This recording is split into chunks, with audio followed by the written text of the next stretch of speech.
Hello everyone, আসসালামু আলাইকুম। ছোট্ট একটি ব্লগ ভিডিও নিয়ে চলে আসলাম। আজকের ভিডিওতে শুধু হালিম ডেকোরেশন দেখাবো। আজকে ইফতারের জন্য হালিম তৈরি করেছিলাম। তো আজকে হালিম সবার জন্য আমি এখন ডেকোরেশন করব।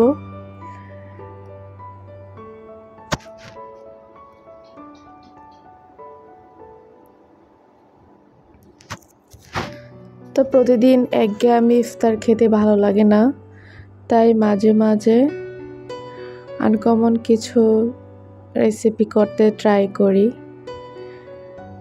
প্রতিদিন ইফতারে বুট, ছোলা, তারপর বেগুনি, আলুর চপ, পেঁয়াজ এগুলো ভালো লাগে না, তাই চেষ্টা করলাম আজকে একটু হালিম রান্না করি সবার জন্য। বাড়ির সবার জন্য হালিম রান্না করেছি।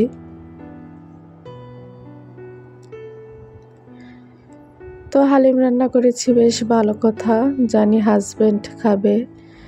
তো যখন শুনি হাজব্যান্ড আজকে ইফতারি করতে বাসায় আসবে না, তখন অনেক মনটা ভেঙে গেল। যার জন্য হালিম রান্না করলাম। তিনি আসবে না, তিনি ঢাকা গেছে দোকানের মাল কিনতে, সেখানেই নাকি ইফতারি করবে।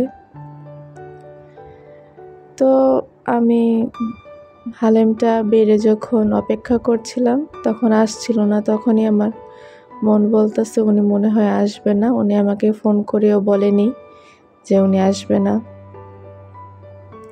যখন শাহাদাত ভাই আসলো, তখন বলল যে তিনি ঢাকা গেছে, ওখানে ইফতারি করবে। কি একটা অবস্থা, মনটা একদম ভেঙে গেল। যত সুন্দর করে সাজিয়ে গুছিয়ে রাখলাম, এসে দেখবে, খাবে, অথচ তিনি আজকে আসবেই না। তো যাই হোক, একা একাই পরে খেলাম।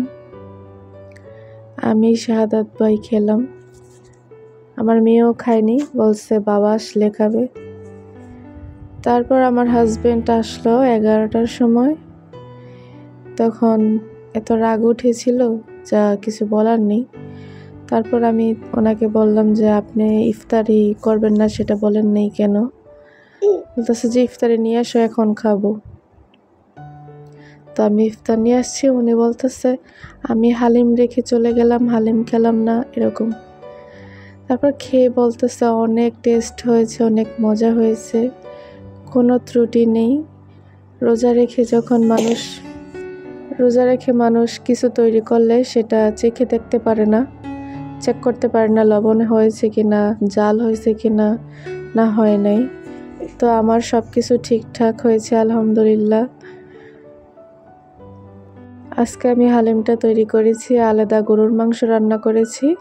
তারপর কিছু পরিমাণের গরুর মাংস আমি আগেই উঠিয়ে রেখেছিলাম, আর অর্ধেক গরুর মাংসের মধ্যে হালিমটা রান্না করেছি। তো দুই ভাগে আমি মাংস দিয়েছি। ফার্স্টে হালিমের মধ্যেই মাংস ছিল, আর ডেকোরেশনের সময় উপরে দিয়ে আমি রান্না করা মাংসগুলা দিয়ে দিয়েছি। তো আমার হালিমটা দেখতে কেমন হয়েছে প্লিজ সবাই কমেন্টসে জানাবেন। তো এই পর্যন্তই, আল্লাহ হাফেজ।